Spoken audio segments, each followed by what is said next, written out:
Dark Sleep. Dark Sleep is a scary story about three girls who spend the weekend in a cabin in the woods and learn about a creepy urban legend. Samantha had two best friends named Jenny and Amber. Her father was taking her on a weekend vacation, and she invited them to come along. Her family owned a cabin in the woods, and on Friday evening, her father drove the girls up there. "See that lake?" asked Samantha when they arrived. "That's Lake Samantha. My dad grew up here. He loved it so much, he named me after it." That night, after they had unpacked their things, the three girls sat around and thought of ways to amuse themselves. "Does anyone have any spooky stories?" asked Amber. "I have one," said Jenny. "It's a true story, too. It happened to a friend of a friend mine. She was babysitting these two little kids one night. She's sitting in the dark by herself watching TV, and the phone rings.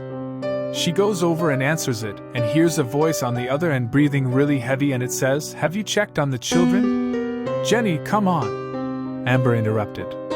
"Everybody's heard that one. That's the lamest scary story ever. Does anyone else have a story? One that's actually true?" "I know one," Samantha said. "About 10 minutes hike from here, there's an old broken down house. We passed it on the way up here. It's out in the middle of nowhere, tucked away off a narrow little side road. A long time ago, a man lived there. His family were really wealthy and they owned hundreds of acres of land around here. This man met a simple country girl from a simple country town, and they fell in love. His family wasn't too happy about it. They didn't think the girl was good enough for him, but he ignored them. He was an independent type of guy, and he went off and built a little house on a chunk of their land, out in the middle of nowhere. He married this girl and everything was wonderful. They had a daughter, and eventually they had a son. This is where the story starts to go bad. Their son was sick. Not physically, but mentally. He was sick in the head. He wasn't mentally disabled or anything. He was just a little off. By the time he was 9 years old, he became too much for his parents to handle, throwing temper tantrums, erratic sleeping patterns, disappearing into the woods and hiding, that kind of thing. Not knowing what to do about his son, the man turned to his family for help. His parents had the boy taken away. They sent him to a place deep in the woods. It wasn't an insane asylum, but it catered to people with special needs, if you know what I mean. His parents thought it was for the best.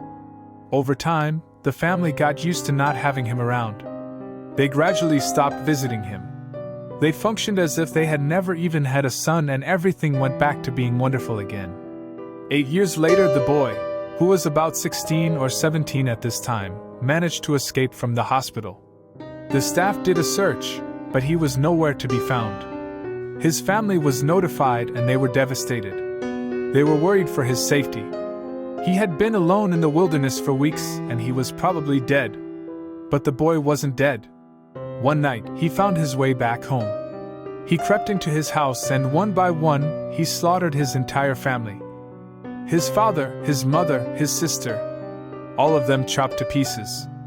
With the blood still dripping from his axe, he disappeared into the woods. When the grisly remains of his family were discovered a few days later, the townsfolk in the surrounding area were horrified. The police tried to find the boy, but it was no use. To this day, he has never been found. Since then, every year, around harvest time, people have started to go missing. And in their place, a corn-husk doll would be left behind. Legend has it, the boy still roams the woods around these parts. The surrounding towns have bought into the legend and they hang dolls by their front door for protection.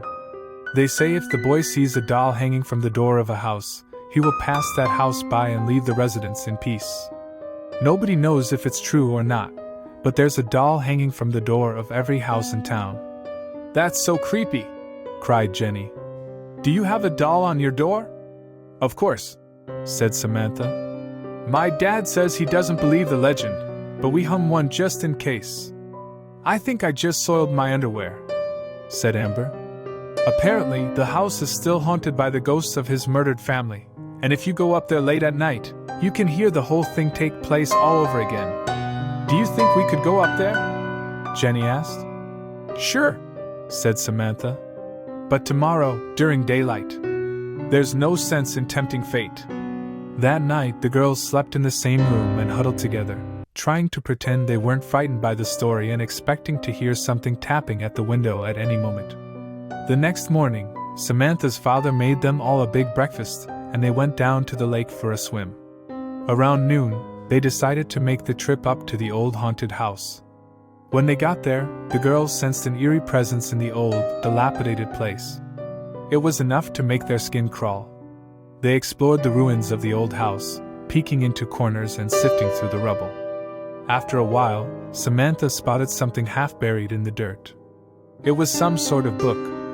She dug it out and dusted it off. The girls gathered around as she opened it and began to flip through the yellowed pages. "It's like a diary or something," said Samantha. "Maybe it's his diary," Jenny whispered. "Whose diary?" asked Amber. "The guy," said Jenny. "The guy that killed his family." Samantha read the diary aloud as the others listened. "There's a dedication inscribed inside the cover," she said. "It reads, 'To my family who I love and cherish and who will always be with me.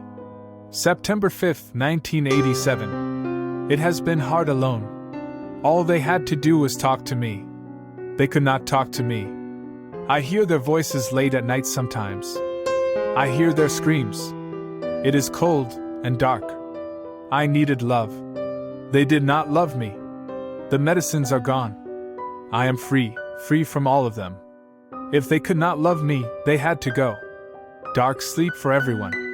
I hear their voices still. Always screaming. December 4th, 1987. They have stopped looking for me. It is okay for me now. I live in the forest. I chase down the animals and put them in dark sleep. Just like Mom and Dad and Sis. I visit my old house at night. I listen to the voices. At least they talk to me now. October 3rd, 1995. I left the forest years ago and moved to a small town nearby. Nobody recognizes me. No one knows who I am. I hear people telling my story sometimes. It makes me laugh inside. They all fear me. I still come to the forest sometimes. I spend the nights in my old house. Mom and Dad still talk to me. They say they are very proud of me. November 2nd, 1998. Life has been good. I found a job. I bought a house. I met a girl. She is very quiet and pretty. Sometimes I bring her to the forest. She likes it. I let Mom and Dad see her. They like her. July 1st, 2000. Today is a great day. I have a baby now. I am so happy. Mom and Dad are grandparents now. My wife isn't doing so well though. It was hard for her. She might not make it. Maybe she will go in dark sleep. I am happy now. August 13th, 2010. I am so proud of my child. She is just like me. Except she is much smarter. She has no problems. She doesn't hear the voices. She goes to school and has lots of friends. Not like me.